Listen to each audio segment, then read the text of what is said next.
right, welcome back to the show. This is Jeremiah, and this is the way I see it. This is episode 2 with my son Damien. Yo. He is my first guest, my very special guest. And if you're seeing this, then I finally got my shit together enough to upload a video. And if you're hearing this, well, it's better than nothing. Am I right? Hey, for once, honestly, getting this boat rolling. So, considering that, you just recently turned 18, in this episode, we're going to dive into what it's like to be you, what it's like to turn 18, become a man, just from your perspective, and kind of figure out who you are as a person. Yeah. You get to talk about what it was like growing up with me as a dad or as a father, and just kind of tell the world about yourself, Damien. So that being said, welcome to the show. Thank you. It's been a long time coming. I've really wanted to...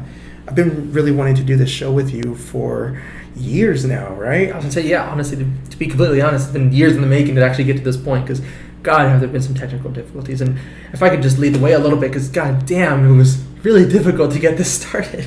Well, the fact remains is that I don't know enough about engineering podcasts. It's engineering. It's definitely engineering. There's people who they make their entire lives about this. Oh. So with that being said, it was definitely difficult setting this whole thing up. But we at least have one microphone working, and it's a good microphone, so it picks up a lot of good sound. And as well, I feel like what better way to start off episode 2 by interviewing someone that I deeply love and care about. How sweet. But as well, kind of someone that I've been wanting to interview in terms of from an interviewer's perspective. You know what I mean? Yeah. So the first thing I want to kind of ask is, kind of about your early childhood, right? Childhood and foundations. What's one of the earliest memories that you can kind of look back on and, something that really sticks out to you? Whoa, just one moment. I feel like we kind of jumped the gun a little here because who am I? We didn't really get introductions done, really. Okay, well, sure, yeah, go ahead. Introduce yourself. I am Damien Adams, even Christian Adams. I am this wonderful guy's son, sadly. And sadly. Here I am doing this podcast. Favorite colors like lavender and pink or some shit. And I'm 18 years old. Yeah. Slay. Just cringe as hell. And that was a great introduction, by the way. You're doing great. But no, and here's the thing, man. I do understand, growing up with me as a father, that must have been pretty interesting. And then you had very young parents to begin with, right? We started off pretty young. My wife was pretty young. I was pretty young. How did that kind of was it fun growing up, or what did that feel for you? Well, Pops, I'd say this for sure. It was far different from other people's childhoods. I feel. I mean, of course, there's a lot of teenage parents, and showboating at a young age. Of course, they're gonna have Absolutely. very close ages. Of course, and it's uncommon. It's a very common thing. Surprisingly, should be less common, but here we are. Yeah. U.S. But honestly, it's really interesting because I know a lot of my friends personally, right? They always talk about I talk to my mom, and it's hard to conversate with them because there's this barrier of it's an age barrier. It's honestly what it is. It's a disconnect. Complete disconnect. It's I think it's really interesting that I can kind of connect with you on not just here's a conversation level, here's my thoughts to yours, but also on a almost I guess almost just an I guess comprehension, I suppose. I guess that's what I'm talking about. But for example, memes, for example. I know that's a big part of everyday interaction is hey, how can I share these memes that are interesting, fun? Well, yeah, because we share a lot of the same sense of humor, don't you think? I'd say so for the most part. Yeah, I mean, I kind of grew my sense of humor off of like not only you but also my mother too. I mean, Yeah. of course, developing my own sense of humor along the way, but yeah, I feel like out of all things, I think it's really interesting the fact that we can actually kind of share memes to an extent and actually understand each other. There's no like, oh, you're 50 plus years old. It's like, oh God, I can't relate to you at all. What are these youngsters back talking in my about? day? Yeah, back in my day. No, so yeah, great start on that. But yeah, so like diving back into the questions, what's one of the earliest childhood memories that you can recall in your mind that you just look back and you're like, that's stuck? That's a good question. That is a good question. Now, earliest childhood memory, really makes me think actually, because Good ones, not the bad ones, because but for me, it's kind of hard to say because I have a really shy memory. As I feel like you know that. I mean, yeah, you also have a pretty shy memory, but yeah. Oh yeah, my memory's terrible. Apple doesn't fall far from the tree. God, I can't speak. It's okay. Yeah, so like for instance, just kind of like help you jog that memory. I remember one of my favorite memories looking back was I used to take you to the park, and you used to run around with all the kids, and like you wanted me to either be a pirate or a zombie. I remember the zombie for sure. Yes. You remember the zombie? Like when I would do the zombie? I mainly remembered it less at the park, more like at home. Yeah. Well, yeah, because I definitely did that here. Well, yeah, it was in the front yard actually. Yeah. I remember also the water hose fights that we would get into in the front lawn. Like, I mean, it just seemed like it was perfect. Like, Mom would be outside. I really didn't have my phone on me all the time, and neither did Mom. And we'd just be outside watering the grass, or your mom would be outside watering the grass, and then I'd be like, hey, what are you doing? And she'd be out there, and then she'd be having you water the grass, and then she'd turn the hose on you, and then you'd laugh and run and try to get away and scream is what I did. Yeah, no, you'd laugh. It was fun, but also because we also did when I got older too, and God, I would scream a bit because it was fun. Yeah. That's some of the memories that I have still in my heart and in my mind. But like, we took you places too, like Legoland. That is a key memory. I just remember there you go. The elevator. There's this like little elevator, pretty much, guys, and man, that elevator was interesting. So, from what I remember, at least if I can piece together, oh, get it, guys. Lego. Is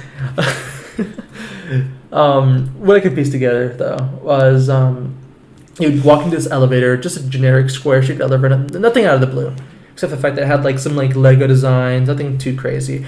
You'd expect that that's all it is. There's like a little disco ball at the top, like it's cool. Yeah, it was disco designs throughout the inside. Oh, that's neat. That's a cool, they're kind of going with the theme of it. But no, they were not just going with the theme of it. They went full blast, just in your face. Because the moment you clicked a button to go somewhere, they just said like third floor, right?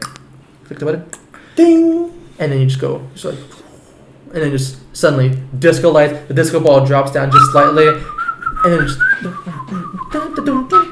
Yeah, it was cute. It was awesome. And you would just dance. You did this little like wave. We have a video of it too, we have a video, and I'll probably upload that in the middle of this. But adorable. It was such a good time and such a pure experience for you that I think it should have been one of the things that stuck with you. Also, like seeing all the little figures and seeing like everything that was built from Lego to the statues. Magnificent. Yeah, honestly. it really was. Magnificent, like you said. So I think that's one memory that really stuck with you. Oh, definitely. Made your childhood, as magical as possible. I was a kid who was just obsessed, and I mean obsessed with Legos. I how many Legos did I have? God, you had almost all of them. Like Ninjago, you had Lego. I would say all of them because there were just you didn't have so all many of them, collections. But you had a good collection. You had everything from the Lego movie to like Lego Batman to like the Marvel Lego collection. Genuinely too much. I don't know how many hundreds of dollars. Maybe I think you still have some of the key characters. No, I do. Yeah. I had the old Joker one with the weird like hair. Yeah. There you go. I have the Lego movie Emmett. Too as well. So Legos and going to Legoland is probably one of the key core memories that you hold on to. Absolutely, yeah. Nice. I thought that would be good, and your mom really orchestrated it.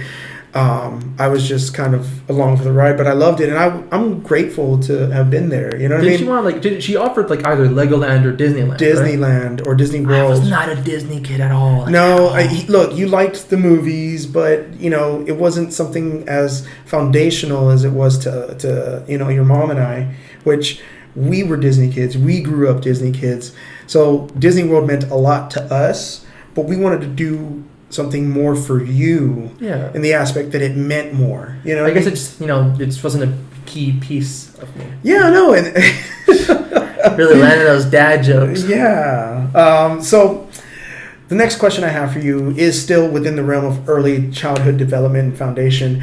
What do you think your childhood shaped, or what do you think your childhood shaped? Or how do you think your childhood shaped? Let me read that again. I'm sorry, I'm tired. How do you think your childhood shaped you and who you are today? Like, how do you think, how you grew up made you into who you are today? I mean, on a foundational level, everyone's childhood is extremely it's literally it's called developmental. Right, but I'm saying how me raising you, and you could bring up like how I raise you versus how mom raises you. And how we both approach parenting, because I'll say this, and this is just kind of like to inform, the listener or whoever's watching, right? I didn't take your conventional approach. Bit of a loose cannon, but... No, not just that, but I'm talking about like the fact that I didn't want to be that overbearing, like stern, strict, I'm your dad, you do as I say, you do as you're told, and... whatever, right? Yeah. I didn't slam the hammer when it came to things like that. You didn't want to be like just sir. I was your buddy. I was your pal. I was your friend. I was your good time boy. But I did that with purpose, because I felt like you only get one shot to raise your kid. You only get one opportunity to do this, right? Yeah. And, I didn't know if we were going to have any more kids or not. And I wanted 100% of you. I wanted to give you 100% of me, but also I grew up in a household. And I know this is kind of like talking a little bit about my life, but I want to hear about yours too. Well, you know, but I'm going to kind of give it to them. Yeah. My father, one, I had a stepfather who was very domineering, very demanding, and a little scary, right? Like he was definitely scary. So, I mean, he physically abused us. He hit us a lot, and he was very much that person that I didn't want to be. And there was a moment in my life, I think somewhere when you were just getting into high school, where I got the opportunity to go to therapy and realize, hey, I didn't want to be this guy, right? Mm-hmm. Now, that being said, I told myself very early on, okay, I'm going to be this kind of father. Now, did I fuck up along the way? Absolutely. There were some times where I could have been a little bit better. I probably could have managed my anger a lot better, but innately we're all flawed, and I had to come to the conclusion that I'm going to make mistakes along the way. Yeah. Can't punish myself the entire time. But that being said, your upbringing was not conventional when it came to having a dad. It was more like dad bro. It was really weird, to be honest. I mean, yeah. I'd say if I were to comment about that, it was, as you said, very unconventional, but it was enjoyable. What I will say though is, although it was very fun, it was very loose, very much I can kind of joke around with you in a way you joke around with me.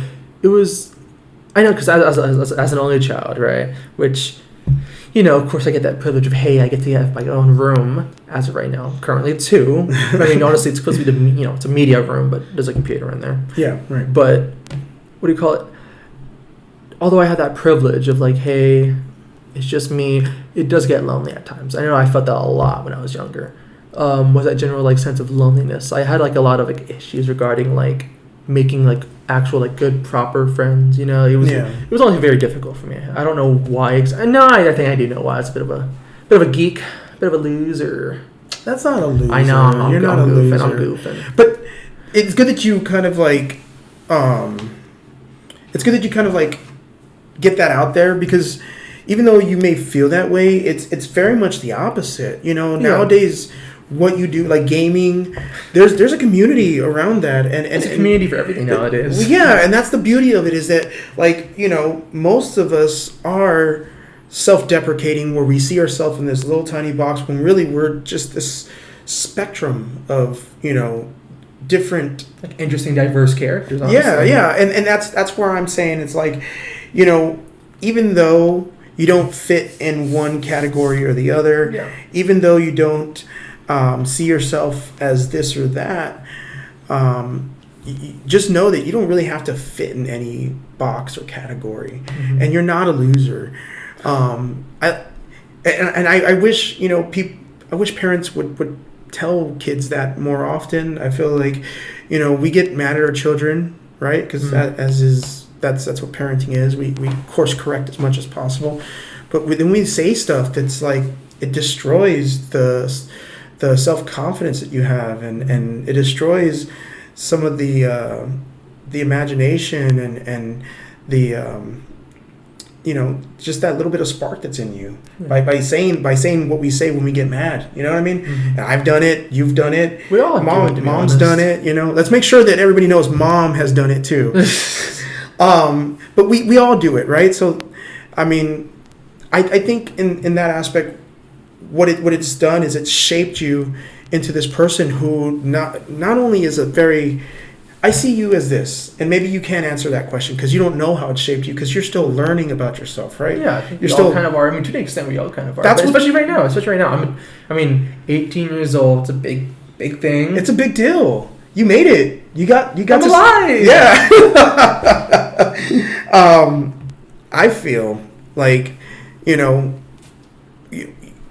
coming this far, you still have to learn a lot about yourself, and you're going to get to this point where you realize, I don't even know who the fuck I am, and then you get over that little hump of, okay, I thought I was this person, but then you go through college, and then, you know, your jobs and your career, and then you're like, oh no, I'm this person. Yeah, and it's not terrible. It's comforting to know who you are in that moment. But I think you don't really find yourself in your 20s or in your 30s, but like after 30, after 40 maybe, you really come to realize, okay, this is who I am. Yeah. Because as you get older, you let go of some of those fears and insecurities that served you as a child, because fears and insecurities are there to kind of, you know, cling to like a rope or a guardrail, so to speak. Yeah. We cling to fears and insecurities to kind of show us, okay, well, this is social norms. I shouldn't be doing this because, you know, it's not normal. Well, there is no normal. I mean, honestly, it's part. I mean, in a way, it's like part of maturing. But kind of going back to what we were talking about, relationships, right? Yeah. So, like I was kind of saying, that's how I felt, at least for the most part, for quite a few years. I felt like I was like just some kind of like nerdy, weird, shut-in like loser. I felt like that for a while, right? But honestly, like, he was there for me. I mean, this guy, goofy guy with his goofy beard was here for me, though. He was honestly a great guy, and he honestly was like my best friend, and he still continues to be like my best friend in a lot of ways. He really helps me out, and I really do appreciate it. But now let's talk about the bad. Of course, with all the great things that came with that, of like, hey, you know, I had this like great guy I can kind of rely on to like talk to, play around with, goof with, you know.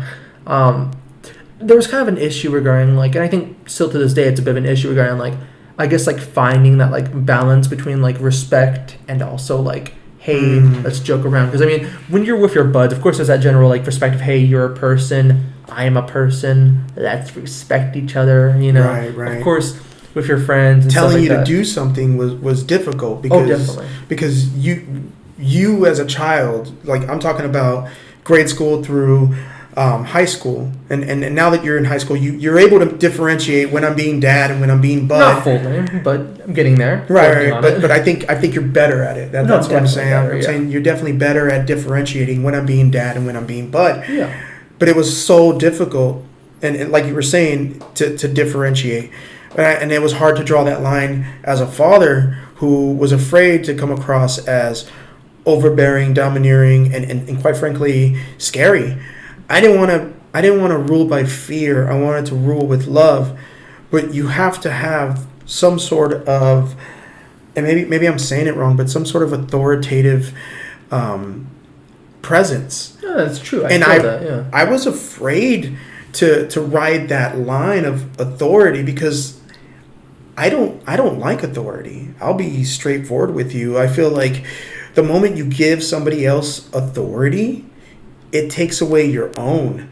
And being a victim of, and I hate using that word because I don't want to be a victim, but I know that I was in that aspect, a victim of physical abuse, meaning I was hit, I was spanked, I was hit with items such as paddles, cords, hangers, pieces of water hoses, and slapped in the face constantly by my parents. And I was afraid that if I even showed the least bit of like authority towards you, then at some point I would lose control, which I have. I've yelled at you. Multiple times before, yeah. I've also hit you and stepped out of line and slapped you. When I deemed it necessary or felt that it was something that I needed to do to rule over you or to shut you up and make you listen and almost have like that domineering parent, which presence, yeah. Like, and I hated myself for it. I would sit in my room, which you don't know, like even when I did and I spanked you, like I would sit in my room and I'd be like, damn, I didn't want to do that. I'd get emotional. I'd cry or I felt bad, and I'd go back to your room and be like, hey, I'm really sorry, and you'd be sad and you'd be crying or whatever. And I felt like it ruins the day, it ruins the week, it ruins everything. And I still didn't want to be that, but I ended up doing it, which is a slap in the face to me. It's like, damn. But with children, there has to be some sort of structure. And when you take that structure away, it's all play and no one takes anything serious. And I feel like that's where I messed up. That's where, I should have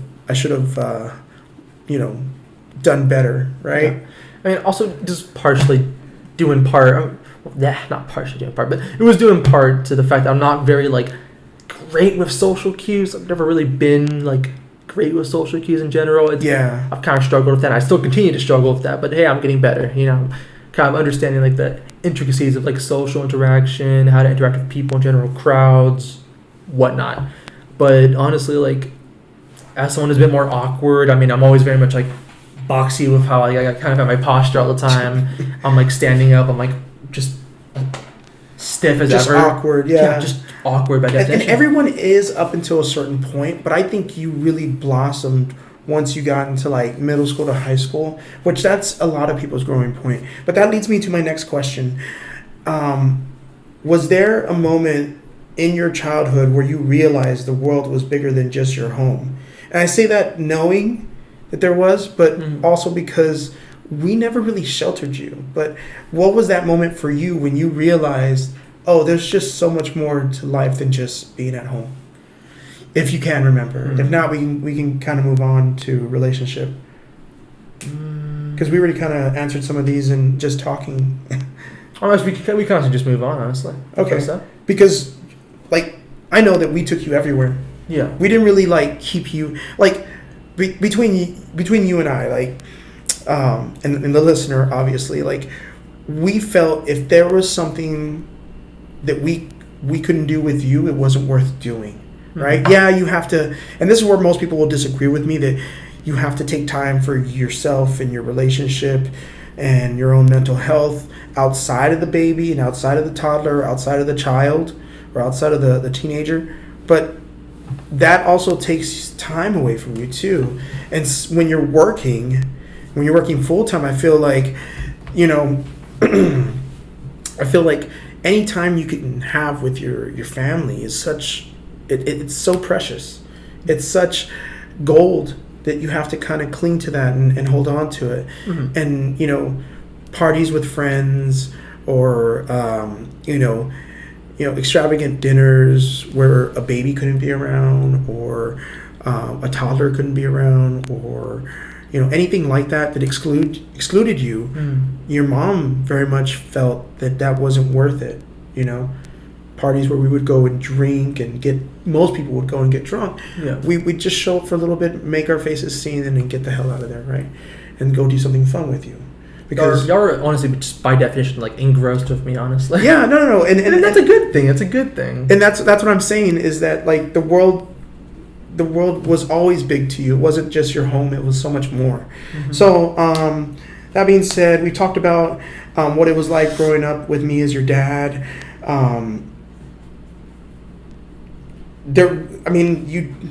We kind of covered the fact that you don't just see me as dad, right? Yeah. Or well, actually, was there a time that you saw me differently, like not just as dad, but as a person? I would say, the biggest one I can kind of come to when it comes to that is, I can't really pinpoint one situation where that was like the case, to be honest, but I can honestly just feel like genuinely like the general time, like the age when I kind of felt like, hey, you're a whole person. Dude. Yeah, I'm a whole ass human being. Yeah, you have your own life, your own goals, your own ambitions, everything. You're your own character. I feel like don't hit the table because it does move the microphone. Oh, my bad. No, it's okay. But yeah, regarding that, we're good. When I did feel the like you're your own person, when I had almost like self-realization, I was like, oh wow, was around the age of give or take like around like 14, 15, because prior to that I had the idea down of, hey, of course you're your own person. I didn't really give it much thought though. Right. Like most kids don't. I acknowledged it around like that, like 12, like even like 12 to 10 years old. I was like, oh well, they're dad, but I guess he has his own thing to do. And, he has a job. He has this. He has that.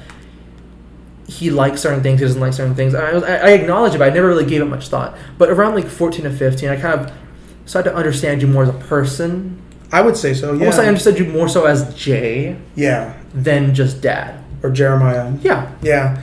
No. And I'm so grateful for that. There's this weight that's been kind of lifted off my shoulders, so to speak, that I'm so grateful for, because when you understand that your mom and your dad, they're not just your mom and your dad, mm-hmm. It gives us as parents so much grace, because then you realize that we are innately flawed and the heavens don't just move and the planets don't just align. We do so much to transform, your happiness, to really manifest your happiness, so to speak. So considering that, once you realize, my parents are people. Oh, my dad's a person. Like, he's not just dad. He's not just dad. He's a guy. He's a dude, and he was once my age. He was once a kid, and the fact that now that you're 18 and you realize, oh, I'm just a kid. Like, it's trippy at first thinking about it. Like, because you still. I'm like, how old? This old geezer. How old do you really feel right now? Honestly, I feel extreme, like as extreme as possible. If you could go, like, if you could look within your inner child, like within your inner self, and say, I still feel this age. Because I'll tell you the truth about mine, but I'll tell you the number. But I want to hear what you have to say and kind of relate it to that. All right. Well, I know I'm going to kind of comment on the past. I know in the past, I always said I felt like when I was like, I remember when I was 17, when I was 16, I'd be like, I still feel like I'm the same, like 12, maybe like, actually, no, I was like 15 to 16. I was like, I felt the same 12-year-old, same 13-year-old, just like in a bigger body with, I guess, some greater sense of responsibility. Not much, but some. Yeah. But honestly, that transition kind of happened between 16 and 17, where I was like, like it's almost like sense of like this wave of like, oh wow, I'm actually like, I feel like I've actually changed like drastically enough to be like, okay, well, as a whole, I'm still Damien, but these small pieces, they're different. I still have like the general like same like ambitions and goals, but still like it's kind of the way I want to execute them has changed in a way. Okay. Well, how do you feel now? I feel like a bit more prepared towards life. Well, so now going back to what I was saying, 18. At 18, I honestly feel like I'm 18. I wouldn't say adult is the title I feel really applies to me. I mean, I don't feel like, oh, I'm an adult. I'm an adult, right? Yeah. But like I feel like I'm 18. I feel that for once I actually feel the Your age. Yeah. I actually am. I feel my actual age. Well, you're driving now. I mean, you've been driving for a minute, but like you're actually putting it more into practice. I was lazy as hell before. I did not want to make it a point to drive. Before, oh boy, what was that like a month ago? lazy as hell still. No, I'm just Nah, kidding. you're not wrong, No, though. I'm just kidding. But so you're feeling your own like 18-year-old self right now. Yeah. But like for me, like I don't feel 39. Mm-hmm. I don't. Like I know I'm 39. I know my body's 39. I know my knees are 39. Mm-hmm. But deep down inside, I still feel like a 20 to 25-year-old. You know, maybe early 19 if we're super extreme, like my sense of humor, right? Mm-hmm. But the kid in me, like I can still feel like as early as 15. Damn. Yeah, and it's because like those versions of me, and I want you to understand this because I think you should really take this in. I never killed off those versions. Mm-hmm. Yeah, they're there, but they're layers that I've built over. Right. For me, it's more of like a merging in a way. I mean, I feel like a lot of people kind of relate to that, just general like merging of character. Of course, I can still film like my 15-year-old where I was like over here super edgy. I'm trying to be cool. I'm seeing these edgy jokes, and it's just me being racist or something. Right? every 15-year-old boy, 14-year-old boy is like, oh, I'm so cool. I'm so interesting. You find another person, and you're like, hey, are you racist? Yeah, I'm a little racist. Let's be racist together. Yeah, we're both a little racist. That's awful. Let's not get canceled now. Yeah, so like your maturity has gone up, but only because you're facing college soon, and you're about to graduate high school, and you've been through a lot in your short life. So that being said, this kind of leads into like our next talking point would be first loves and lessons. I mean, if you're inclined to talk about. I actually had a question for you, actually. Okay, yeah, flipping the script. Okay, I know. Yeah. So go ahead, lay on me. Kind of going back to what we were talking about a little bit ago about aging and like kind of like feeling that sense of like just hey, I'm evolving as a person, right? Right. What's the word I'm trying to look for? Do you feel like you haven't really matured since that point of like 25 years old? And you're just only aging? Because, I mean, aging is just that natural process of, hey, right. I'm physically getting older. It's not a passive thing where you gotta, like, think about, like, oh, well, you can be the same, like, sense of maturity, but, you know, be older. But do you feel more mature since then? Or do you just kind of... Is that what you mean by you still feel like you're 25 in regards to your maturity and such? I mean, that's a great question, first of all. But I think it's hard to kind of measure maturity versus growth. Because I don't consider maturity as a mark of being a man, right? Because, you know, I think it's so important to hold on to your inner child, right? Mm-hmm. Like, being mature is knowing the difference between understanding that you have the strength to hurt somebody, but you also have the peace inside of your heart to not. The ability to, but not doing it, the control to not hurt somebody, right? Like, for instance, I can go to the gym and lift heavy weights and, you know, deadlift 455 pounds, but never would I ever, you know, hurt somebody weaker than me. But I would also take the opportunity to hurt somebody who's hurting somebody that I love. Yeah. And I think that's what maturity is. Now, if you're talking about like fart jokes, dick jokes, and sex jokes, then no. I mean, I'll never grow up in that aspect. Well, I feel like no one really does. I mean, and whoever does is just taking themselves way too seriously. Well, because that's one thing, and I will say this. This is the maturity in me, that knowing that all this is just an experiment that, you know, our government's kind of like told us to do. It said that, you know, they said that we're going to go to school, and that's been state mandated. Conspiracy. No. But listen, but I never fails to okay, include it. Let me finish. I know, because I'm going off on a tangent, but I'm getting to something. That's so just experiment. I mean, let me get there. All right. Just let me get there. I know that all of this is just one big experiment, right? School, job, money. time. It's all one big experiment because animals don't have it, right? So I know with 100% certainty that I'm going to die. And Obviously. that school, job, money, and time make no difference on when that happens or how that happens and how I should live in between life and death, in between those two dates, right?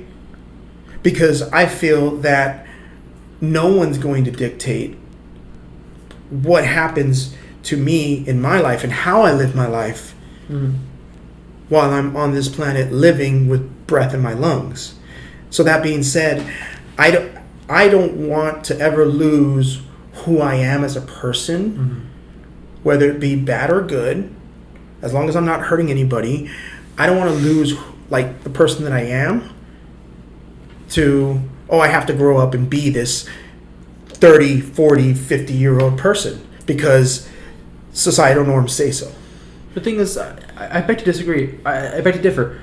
I feel like maturing, just maturing in general, isn't discarding who you are or fully changing who you are. It's just how you observe a situation and how you react. I mean, similar to what you said earlier, of course, the whole, like, whether you use your strength to actually injure someone, right? Or if you use your knowledge to actually, like, spill that onto others, and actually teach others.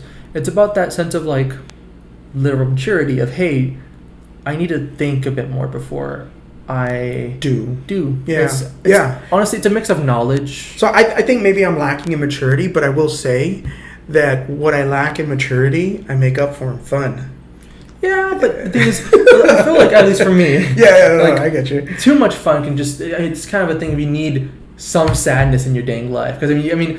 Oh, there is, but that's the whole point is, like, But you can't always just be joking around, I mean, No, of course, and that's what I say to you. Some levity. I mean... Is that the word levity? Actually, is that the word? Yeah, it's levity. Yeah, you need levity. But, okay, so to answer your question, because I know you asked me about, being mature. Have you really matured since, like, 25? Oh, I know I have. I used to run away at the mouth, towards people and things. And there are times where I have problems internalizing shit rather than saying stuff that I shouldn't, right? Because you know that. I mean, you know me so well. I think I've learned, right, to like not say everything that I'm thinking, right? But I think that's part of growth. And I think we confuse maturity, right, with growth, mental growth, right, spiritual growth.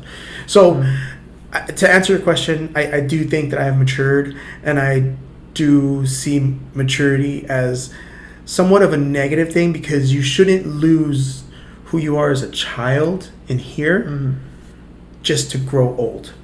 It's not that, though. I feel... That's what I feel. That's like just an opinion. That's no. Perspective. And to each their own. Yeah. I don't know. That's a great question, though. Yeah. I feel like, I don't know, it doesn't sit right with me. Maturity to me is not this whole pish-posh, I would never say a bad word in front of a child. No, I know that. But I mean, you made that as an example. You did the whole... Yeah, well, that's the way I feel. I know. It's just kind of general, like, negative connotation you have towards, like, maturity. Because, I mean, it's kind of the same idea as, like... Because it's boring.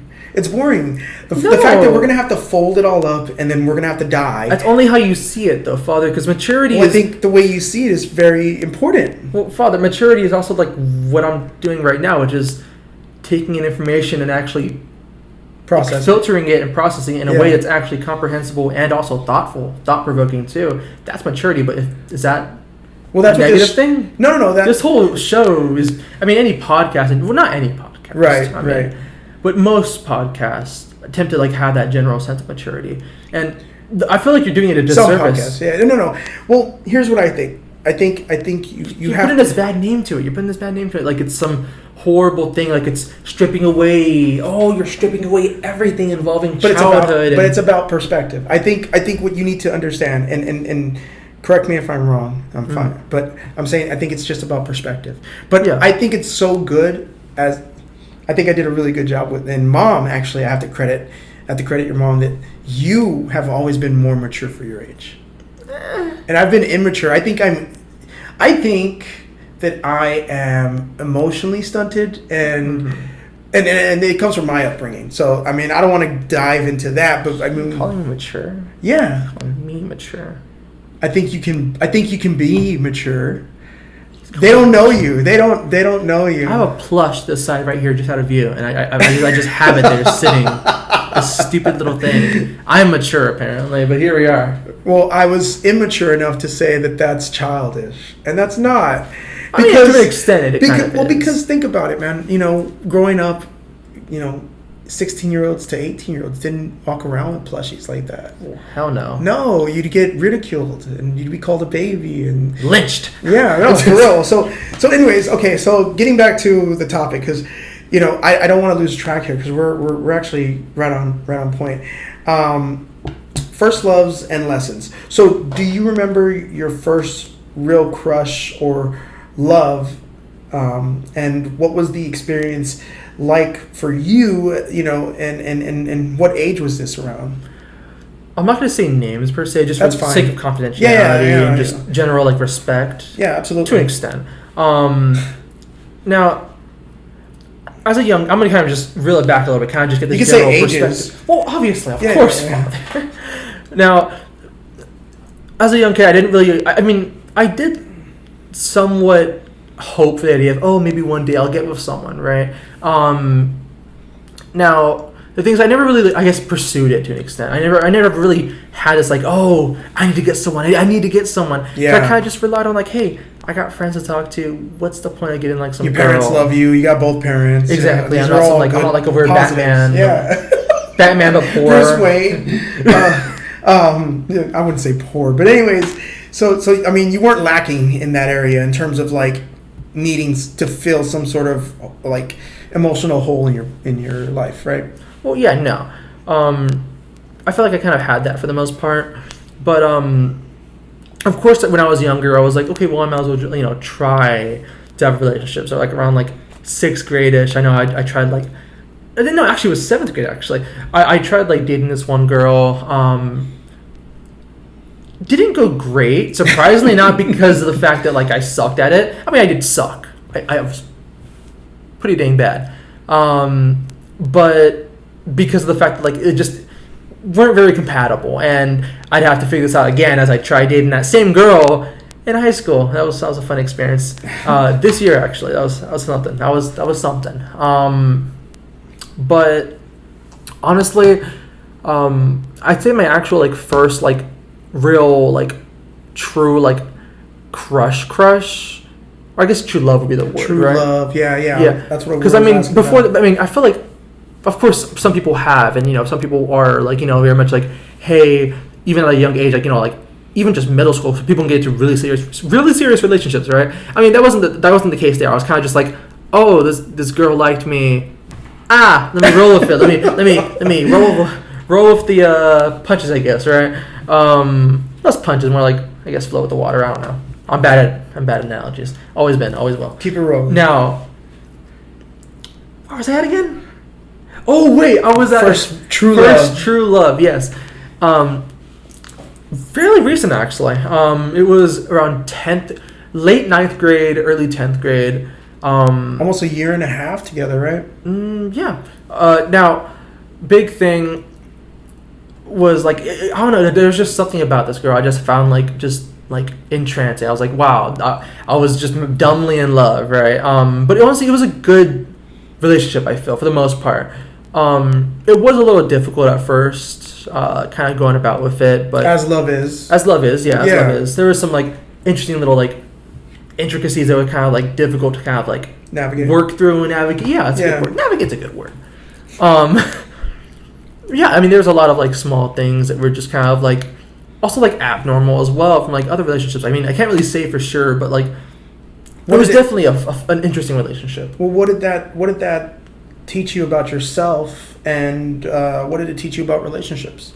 Well, I guess it kind of taught me to really kind of try to, I guess, love myself, and know boundaries, as well as like genuinely trying to like keep my sanity. But I guess on a more serious note, did you have problems like loving yourself prior to having this first love or this definitely experience? I absolutely say so. And I mean, I still struggle with that to an extent. I feel like a lot of people do struggle with like, absolutely, hey, how can I love myself? Honestly, it feels so difficult at times, like find like that inner like just sense of like, hey, I'm a good person too, you know, I do a lot or You're whatever. lovable. I'm a lovable person. I can be loved. It's a very difficult thing at times to be like, hey, I can be loved. Yeah. And this relationship that I was in, you know, first love, it was very difficult. It was very difficult because of the fact that one of the things that kind of like made the relationship kind of strained was the fact that she was very attention seeking, very That's okay. much. Yeah, that's fair to say. I guess like I don't know. I guess like just very. She needed attention constantly, and of course, I'm here to give that as much as possible, right? I want to be there when I can, for the purpose of, hey, I'm trying to be a good boyfriend. But it was difficult. It was difficult to do that, managing not only my own life but also hers as well. It was very much like it was a very difficult thing. 'Cause, I mean, prior to that, I haven't really had any experience, right? And so again, pushing the deep end here, I'm like, oh God, what do I do? I'm like, oh no. But honestly, it was a great experience overall, and it really did teach me like, hey, I need to prioritize myself, and I need to find like a happy medium between like whether it be like talking to friends, literally doing anything else, and you know, self-care, and right over here would be like, hey, give me attention to your girlfriend, your partner, literally anyone, right? Because I mean, that's a very important thing. You've got to find that balance, because if you aren't giving them the proper attention, I mean, you're not doing your part. That's your part as a partner. It's to literally give them attention, give them love, because that's how it should be. It should be this equal exchange of, hey, I love you, and I show you that through my actions, and vice versa. Yeah. It can be very difficult at times, and I learned that through this relationship. What I will say is, although that was like my first relationship, it honestly was kind of like one of my only relationships I really count, because the other ones I really had were honestly like that's okay, a little too small to like be like, hey, this is like a big thing. Because I mean, also it was my longest one too. It was a year and 9 months, I think. Yeah, a year and 9 months. Yeah. I thought it was a year and a half, but I just kind of summed it up to a year and a half. No, it's close enough. But honestly. Yeah, year and 9 months, and man, it was gut wrenching when she broke up with me, and it was like I was like, dang. It was honestly, looking back at it now, I could have handled it a little bit better. Let me ask you this, but I don't mean to take. No. Go ahead. But this is actually kind of leading into the next question, which is great, because I know you're not even looking at this, but I'm kind of like, I have notes here, but like, considering that you're on this bridge to the next question, was heartbreak ever a teacher for you? When she broke up with you, what did that teach you about love, and what did it teach you about yourself? Well, it's kind of almost in a way like the same kind of question, but yeah, going back to what I was saying, it really did teach me like, hey, I need to prioritize myself. I need to like learn when I should really like focus on me and when I should focus on others. It taught me that sense of like I said, balance. Honestly, balance. Good. Yeah. I think that's great perspective to have, because you know, considering that you've gone through something like that, I want to say that kind of exposure, right, to like early love and heartbreak and you know, that type of thing changes you. It should change you. It should transform you, right? It is transformative. So you know, I want you to understand, like, I'm glad that you had that experience. That being said, there is one more thing that I'd like to kind of do. It's fine. Yeah. So there's one thing that's kind of hard to talk about. You know, in 2022 and in 2023, you lost two very close people to you. You lost your grandfather, and then in 2022, you lost your grandfather. 2023, you lost your grandmother. Yeah.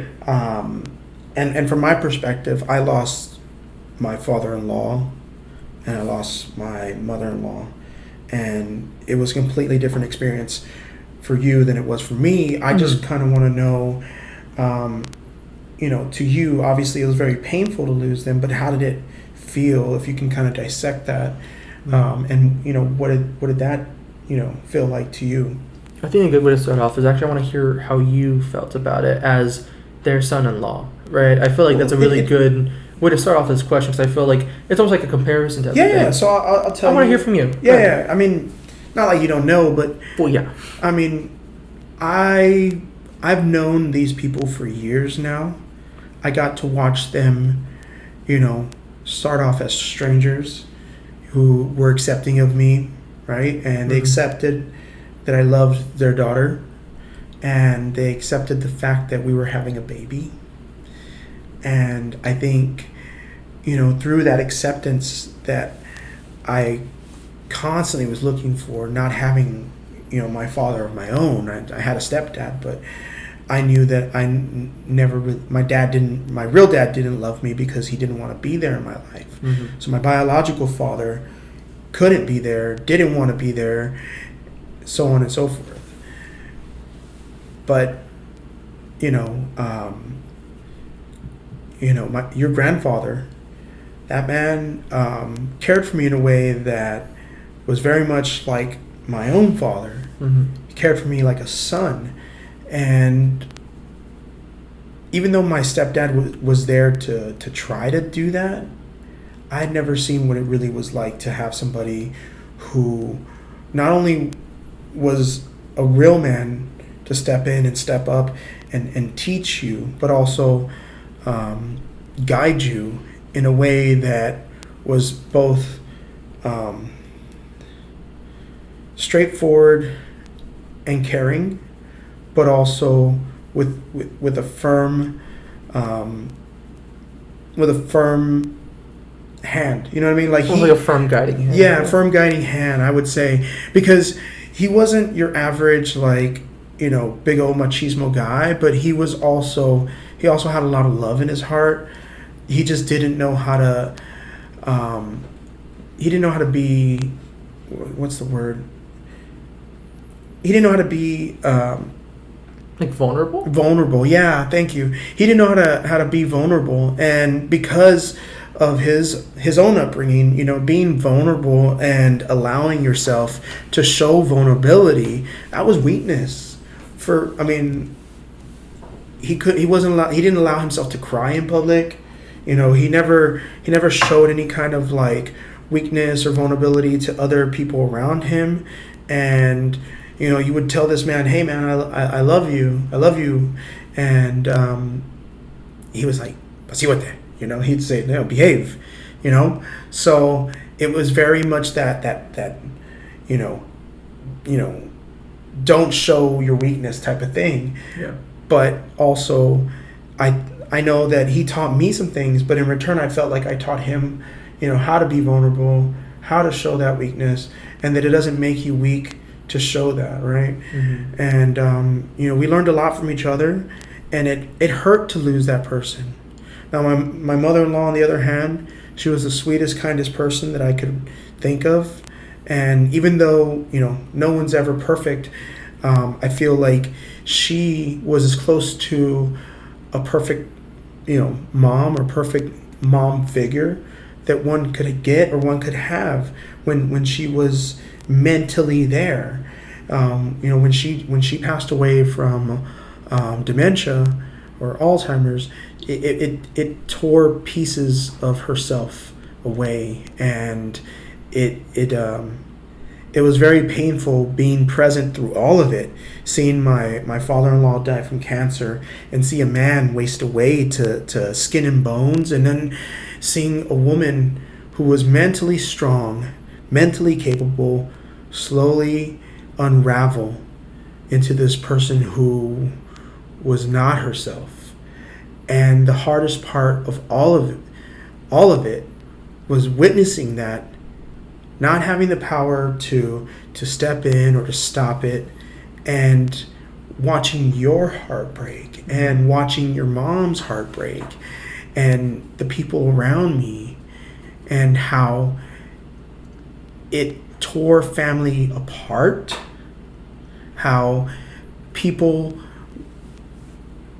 didn't come together. Instead, there was petty squabbles, there were needless arguments, and people just turning their backs on people over stupid shit, all because we couldn't cope or deal with what was in front of us. So that's the way I see it.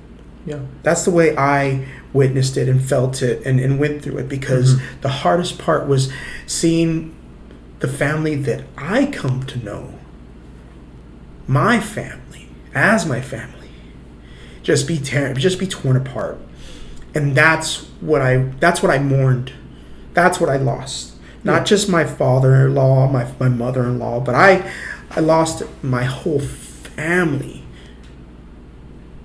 But that's my perspective. I mean, you lost your grandmother. You lost your grandfather. Sorry. That's an emotional topic. You're fine to cry. It's okay. You're good. No, I know. But for the sake of holding it together for the show, just revisiting all of that, it's painful. It's painful. Definitely. So I mean, you know better than I do how deep of a wound it left in my heart. Losing your grandparents, that's a different kind of love. That's a different kind of feeling. And I just want to know, because we haven't talked about it in a long time. I think maybe since after their funeral we talked about this. We had a serious long discussion. Yeah. How did it feel for you? Whew, what a big one to get into, honestly.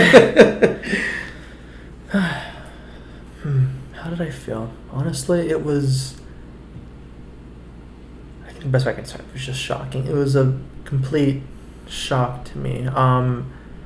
I guess it was kind of my first real look into death within my family, for the most part.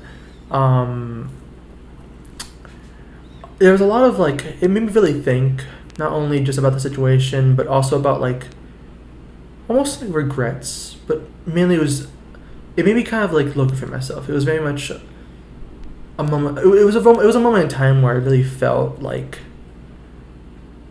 I really need to reflect on what I was really doing with the way I treated life, the way I kind of almost tossed it to the wayside. Because I know I really had an issue regarding, and I still do to an extent, but not as bad as it was back then.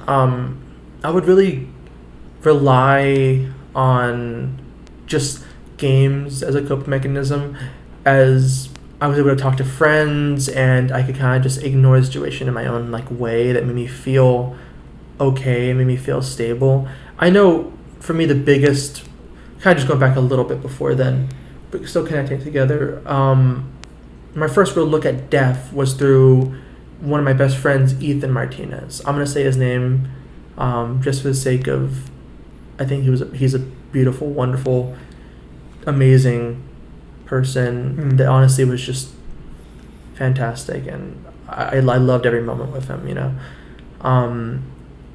Thank you for sharing that. No, of course. And that really shook the way I saw the world, because I saw death before then almost as You were 13 when that happened. Yeah, I was. You were so young, and he was 14. How did he pass away? Through cancer, yeah. It was, I believe it was a brain tumor, right? He had a brain tumor. Yeah. It was 7th grade, I believe, right? No, it was 7th grade, yeah. Yeah. But, it was very difficult. I was trying to mention that. It was the fact that, I saw death before his passing as, a almost, foreign thing. It's okay, well, oh yeah, there's the concept. It was a mere concept, right? It wasn't really put into action. I didn't really feel this oh well. I acknowledge it was real. I acknowledge it's gonna happen to all of us one day, but I didn't similar to what I was talking about before. I didn't really give it thought until I really saw it put into action with his death. Now, going back to grandparents, because it's not just about him, but I feel he was a stepping stone into really understanding more mortality. he was a stepping stone for that, but this was the complete like just bombshell. Really exploded in my face. The fact that I saw my parents like just go through so much pain, and in addition to that, it was the fact that my grandparents, right? Oh yeah, I was talking about before. I would use gaming as a very much a coping mechanism, because of Ethan, and just for generally any other problem, I would kind of just go to games, talk to friends, and it was just a really good time, kind of just like separating online from reality, right? Right. It was this like separation that really made me feel like, hey, this is just my online persona. This is a separate entire being from my physical one. And it made me almost like just drop all sort of like despair and general like fear of what was going on in my life and just throw it away. Yet I didn't realize at the time that I wasn't throwing it away. I was just laying on the ground just for me to pick it up. Avoiding it. Yeah. Yeah. I was letting it pretty much just pile like a pile of clothes in a way, right? Yeah. You kind of just keep adding it, and and it eventually just becomes this overwhelming pile. Now, I will continue a little bit. No, go ahead. But I was gonna say something, but I want you to finish. Yeah. Now, the way this connects to my grandparents is when my grandpa was first diagnosed with cancer, I took that pretty hard, and I didn't know how to feel about all that, since it was just like devastating hearing that another person that I loved dearly had cancer, and the fact that it was, by the time we found it was stage 3 already, right? It was stage 4 metastatic. Stage 4. Really? It was stage 4? Already. By the time he found it. And that's one thing too, is it's heartbreaking. Stage 4 is basically a death sentence. It's just a timer at that point. It's just... It's not if, it's when. Becomes a when. Yeah. How much time can you buy? Right. But I wanted to tell you before I lose track. Yeah. I think in a lot of that's in that way, like avoiding that situation. I think you're like me. When my uncle died, it was I think after my dad died, when my uncle passed away, or maybe before, I don't remember properly, but when my uncle passed away, he suffered of like losing his limbs, and one of his arms didn't work, and I just could not cope with it. And it's not like me and him were close, but I didn't want to have to cope with it. I didn't want to have to deal with it. So I just completely ignored the fact that was happening to him. I didn't visit my aunt and my uncle as much. And I'm sure you know who I'm talking about. I don't want to mention any names, for the fact that, my aunt and I haven't spoken in so long. But, ignoring something is really a coping mechanism. And like I said, I feel like you and I are both alike in that way, that something is as serious as death or illness or, cancer, something like that. It's hard to cope with. It's hard to deal with. And being as young as you were is not an excuse, but in a sense, it is because, there really is no way there is no right way to cope with that. There is no wrong way to cope with it. We all deal with death and illness and tragedies in our own personal way. And, I think maturity has a lot to do with it. Age has a lot to do with it. And you start seeing death not as not so much as a foreign object or this foreign being, but you start to see it as a close friend at some point. And once you get to maybe 60, 70, maybe even 80, you get to realize that at some point you're gonna get to die. Not you have to die. You get to die. And that's the last final frontier. Is it's not scary as so much as it is a warm invitation that you're ready for. And I think that's what life is supposed to be about. Right? Like you live your life so much that when when your old friend comes to visit, death, and he knocks at your door, and you let him in, you welcome him with a smile. Not scared, not fearful, but you say, hey, you know what, I had a good life, let's go. Mm-hmm. But anyways, do go on. Go back to what I was talking about. What was it exactly? It was regarding specifically my grandpa, right, when he got diagnosed with cancer. That was tough. Yeah, that was tough. And like I was mentioning before, it was gut wrenching. It was a horrible feeling, and honestly, it was the fact that I saw a man deteriorating, right, from what I knew as a very strong, capable, at times even prideful man, right? Right. Kind of just like fade away, and it was really difficult. Was seeing that one thing I really felt that he was bold, he was proud, almost seeing that disappear with how he saw his body deteriorate. I saw his feeling towards that, and I really felt that, and I was like, it was really painful seeing that. But as well, it was regarding I was mentioning coping mechanisms. Now, my biggest regret that I learned kind of in a way, it was a big time for me to understand. It was a really big time in my life. Was going back to what I was saying, I would constantly just be on the game. And that meant that since I was on the game all the damn time, I wouldn't spend time with my parents, yet alone my grandparents, right? But before I really had that grasp on death as a whole, even before Ethan, before everything, I didn't really, like I said, I didn't really have a grasp on death. I mean, I was like, oh, well, I'll see them later. Doesn't really matter, right? I'll have my fun right now, and then I'll just say hi to them later. And it was like, it was that's just how it was. I was like, I didn't really think much about it until that, like, threat of death, it was looming.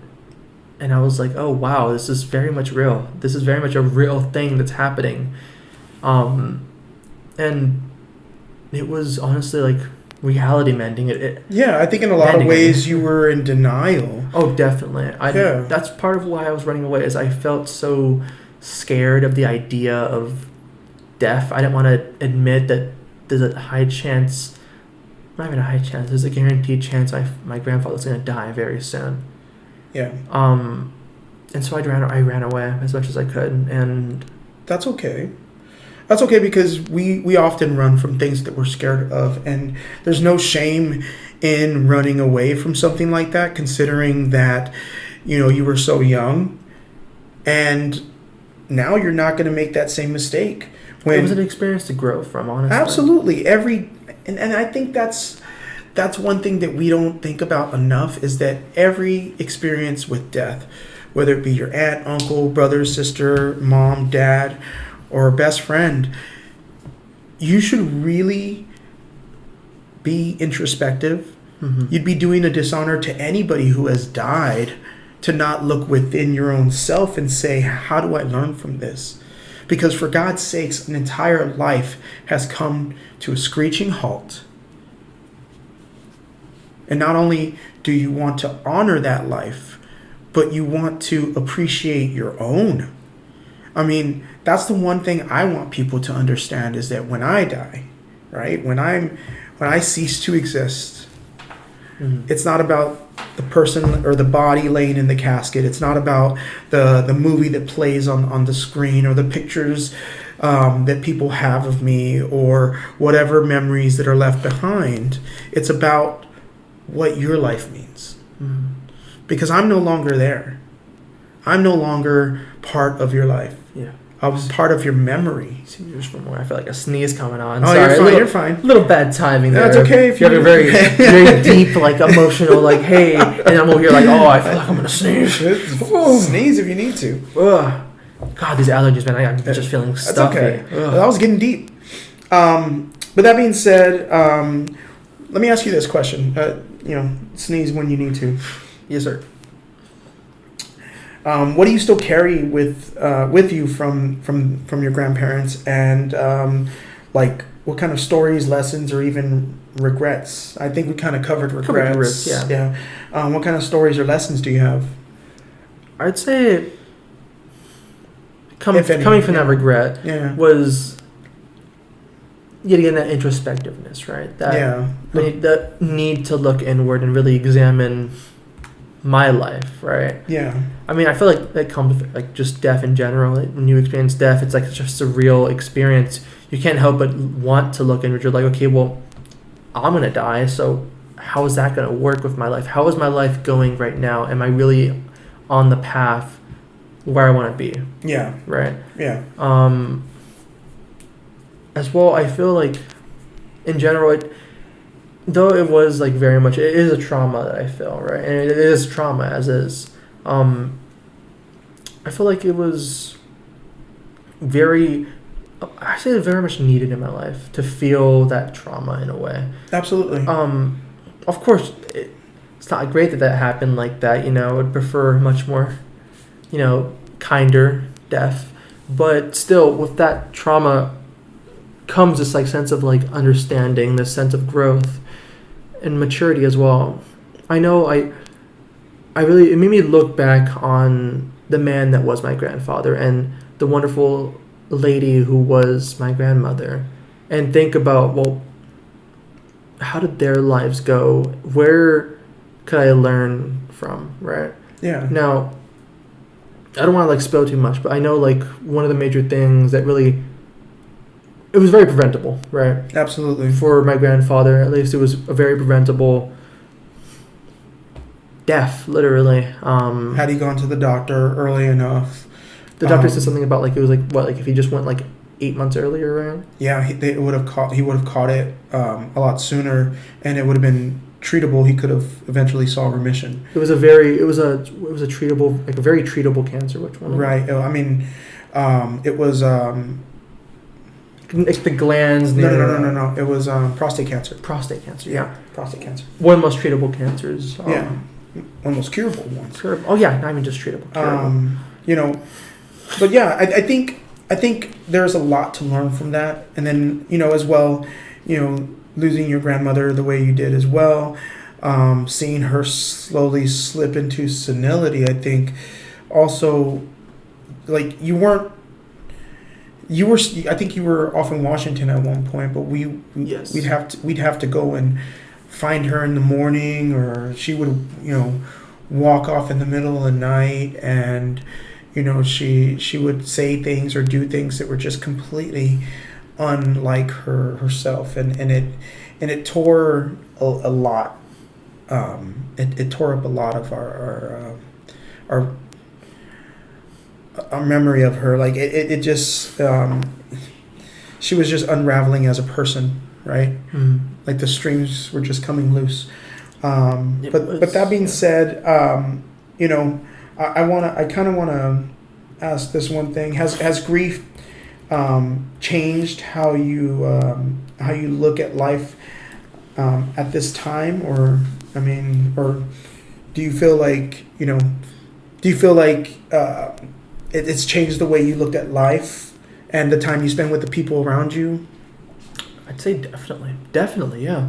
Yeah. I mean, like I mentioned before, it's kind of a thing of like you could become very introspective, and looking at it's very much like eye-opening. It's learning from the mistakes of others. Like, for example, going back to my grandpa, the issue with that was that it was a mix of pride, right? He didn't want to go to the doctor. Yeah. He felt like, I'm gonna go only whenever like I need it, whenever I feel like I need it. It was very much a thing of like he also didn't feel like he needed to go. He never really made it a point to go out of his way to go. Right? Yeah. He always brushed off like small things, like, oh, it's nothing, right? Right.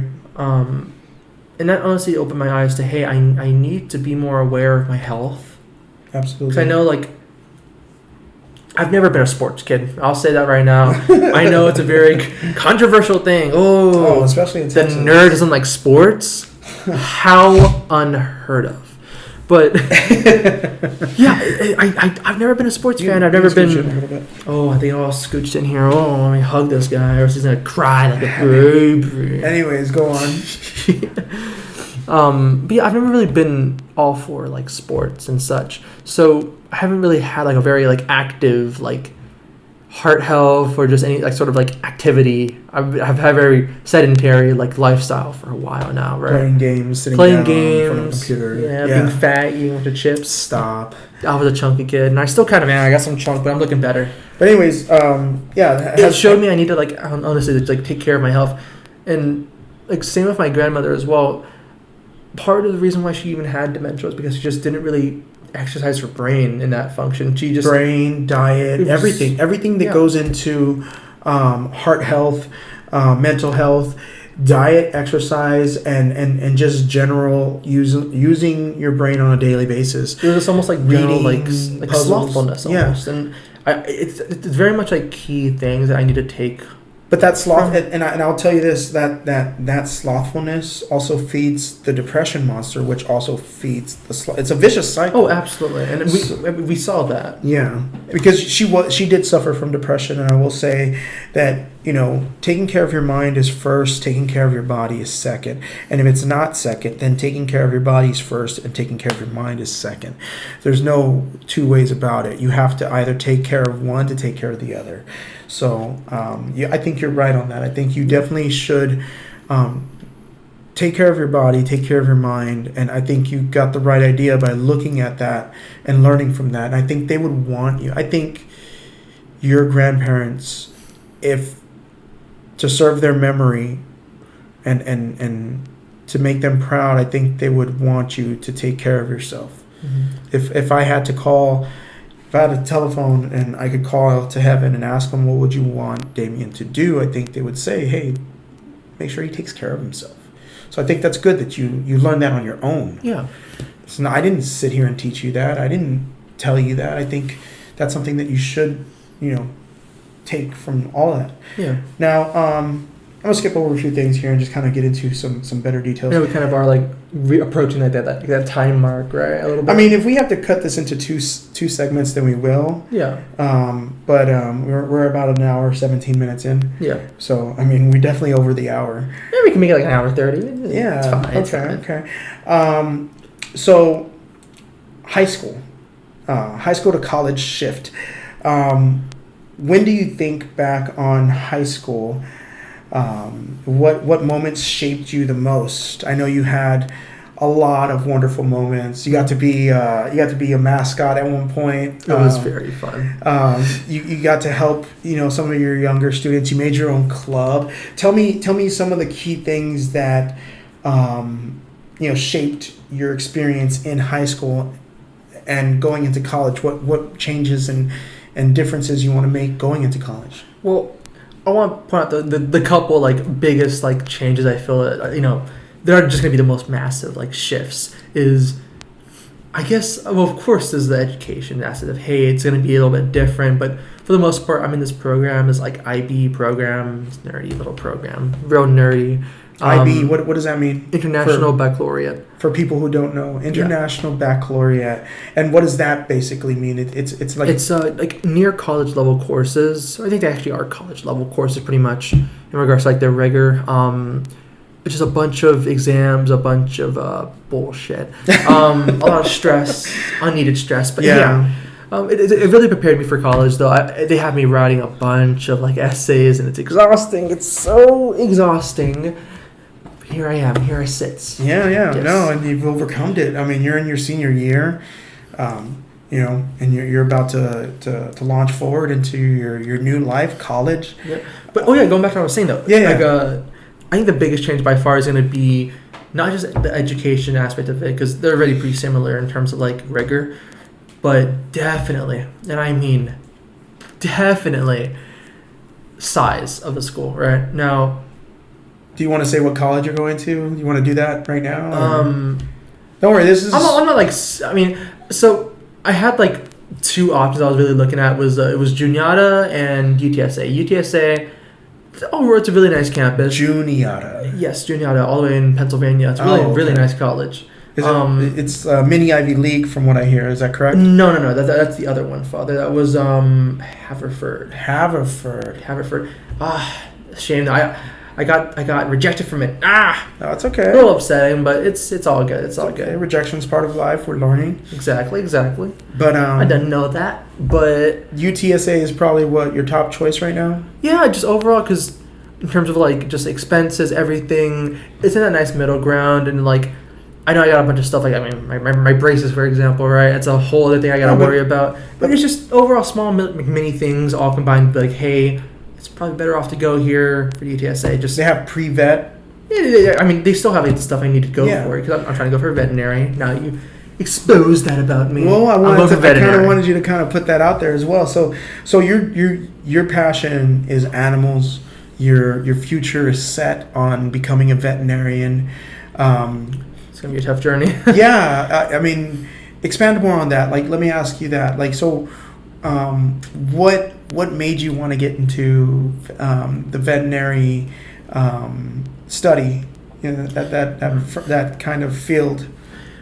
A little cliche. I mean, the general idea of since I was young, I've always liked animals, right? I mean, yeah, it's cliche, but honest to God, that's what it is. I've always loved animals, and though I wasn't always the best taking care of them, I wanted to like interact with them more. I wanted to just overall like I guess like just interact with them more. Yeah, care for them. Yeah. Whatnot, right?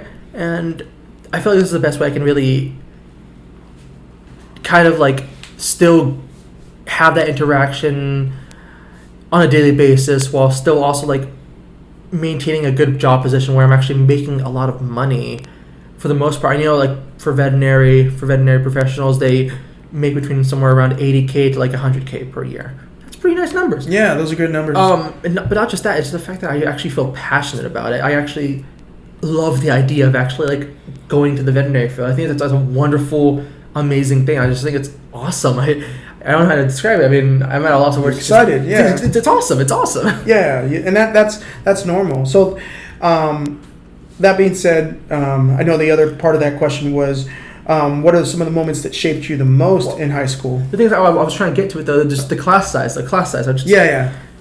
I have a very small class, right? I'm a class of like 68 people. That's my graduating class. Tiny. Do you want to say where you go to school at? Hell no. But tiny little class. As you can see, he loves his school very much. It's called general, like privacy to an extent. No, but you're going to be graduated. It doesn't matter by the time. So what? Still? By the time this gets any kind of steam, which we're a small show. Yeah. Okay. Well, do you? No, I'll say it for the sake of entertaining this doofus right here. Well, it's all over social media, my boy. Yeah, true. Ideas Flores. Woo! Go Owls! Anyhow, yeah. Pretty decent school. Yeah. Some great people there. Any special shout outs you'd like to give on Oh, definitely. I'll name drop too. Yeah. Who's your favorite teacher there? Oh, by far my ESS teacher. ESS meaning Environmental Sciences and Societies. Mr. White, the man himself. I love that guy. Mr. White. Hey, I know Mr. White personally. Like, I've met him a couple of times, and he is one of the coolest teachers. So, if he ever gets the opportunity to see this or hear this, shout out to you. You have a special place in our hearts, and we both love and care for you very much, Mr. White. I'm not done yet. Thank you. Not only Mr. White, I love this guy. My history teacher, Mr. Hernandez, that goofball. Mr. Hernandez. Shout out to Mr. Hernandez. Man, he is such a goof, I swear. I love that guy. Okay. And then, as well as Mr. Lopez, and I also want to shout out Dr. Hedrick. Now, Mr. Lopez, that guy, he's just probably the most like chill, like down to earth dude I know. Mr. White's a bit more of like a nerdy geek. I love him. I love him for that though. Oh, he's so nerdy. He's cool though. Yeah, I know. He's so lovable though. I love that about him. Don't slam the table. We got the mic. Okay. But anyways, Mr. White's cool, dude. Yeah, and then Hernandez is just, he's oddly strict, oddly stern. I mean, not oddly. He was in the military, right? Yeah, so that's Army. typical. Yeah. Typical, but loving guy. Honestly, loving guy. He's really sweet. He plays around a lot. He's just overall a goofball. And then Dr. Hedrick, honestly, for what it is, she's a damn good teacher, and honestly, she has like been there for me. Although there was like some like difficulties with like certain things like involving like the club and such, she still helped me like build upon the initial like Green Council Club, which I ended up kind of making into this like bigger sort of like actual like after school club, because it was like a lunch club. It was a tiny little like lunch thing. It was like, oh, you go to lunch and you go to the club, right? We ended up making it bigger and making this actual like proper after school club every Wednesday, right? I think it's just awesome. It's honestly just super cool. I was able to actually kind of engage in that. Although it wasn't just, my own idea for a club. It was building off of like a smaller idea, just making it a lot more grand and just more fun. But yeah, great people. Good people. Great people. Yeah, great people. And that being said, I mean, I'm not saying that, Idea South Florida is probably one of the best schools that's out there, but I think it ranks in the top 10 at the very least because of what it does to shape children. Look at you. And that being said, I'm proud of you, and I'm proud of what you've become, and I'm glad that Idea does what it does. Now, you may not agree because of whatever reasons you may have. Yeah, I got plenty. Okay, but we're not going to do that. But I will say, and you're entitled to that. You went there. I didn't. But I will say, to their credit, they take your child and they prep them with the college mindset, knowing that they're going to get them there. 100% college acceptance is what they say. Yeah. And they stand by it. They stand by it, and the numbers don't lie. They actually make it happen. So, I mean, even though I was a little reluctant putting my son in a uniform, putting him in this college-bound program that they call Idea, looking back at it now, I'm so grateful that my wife told me we were going to do it, and I had no say so about it. So, that being said, shout out to the entire Idea South Florida's faculty and staff, because if it wasn't for them, my son wouldn't be who he is today, scholastically at the very least. So that being said, moving on to our next question, how did it feel, how does it feel right now, currently, because we haven't gotten to graduation, but how does it feel leading up to graduation? Is there any nerves that are kind of sitting within you, or are you still nervous about the whole ordeal, or do you feel good? Let's unpack that. Graduation. Yeah, dude. I keep on forgetting I'm actually a senior. It's like, I'm graduating. You're that guy. Maybe. Yeah. No, I am that guy. You are that guy. You're that guy. I'm that guy. Yeah. Yeah. Graduation, man, that is, like I mentioned, though, I really kind of like forget about that. I'm like, I am graduating. This is my last year. Last 2 months, actually, to be exact. We're 2 months away from the big day. The big day. So how do you feel? For a while, I felt unprepared. I felt like, oh God, keep me in school, flunk me. I want to stay in here. I don't want to go to college. Oh God, it's scary. God, hell no. But now I'm like, okay, you know what? I feel, confidence-wise, I feel way more prepared. I feel, weird to say, I feel excited for college. Excited. I'm like, oh wow. So, I mean, I'm a very anxious person. I mean, I think we all kind of are. I mean, we just deal with it in different ways. Right. Different coping mechanisms, yada, yada, yada. Right? Now, just when it comes to that, I've always been very anxious about college. I'm like, oh God, how's this going to work? What university am I going to? Save me. But I honestly feel like I have a future. And I feel confident that I'm going to really push toward my goals. It's going to be difficult. I've heard a lot of crud about how freaking rigorous going for like an actual proper veterinary like licenses, and honestly I feel prepared. I feel like I'm ready, I feel like I'm like an arrow. I'm like an arrow just whizzing through the air, shot from the bow. Yeah. But honestly, yeah, it's just, I'm really excited. I want to do it. Let's get to it, Yeah. But I feel like I don't know. It's just college overall. It's gonna be very difficult because I know like it's starting all over, and it's a good and a bad thing because I know I had a lot of difficulty with like finding my niche little friend group because I mean it's a good and a bad thing as well that my school is so small as it is. You know, my graduating class is so tiny school, everything's tiny. Now, with that,